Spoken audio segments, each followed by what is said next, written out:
among the following rationale applies to the 2 extra years in the senior high school of the K-12 curriculum? Number 1, to ensure sufficient skills for mastery of concepts. Number 2, to develop students' entrepreneurial skills. Number 3, to promote lifelong learning.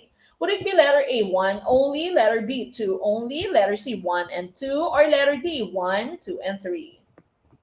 Okay, tumpak na choice of course here would be all of these. Lahat po yan ay tama, no? Lahat po yan ay kasali.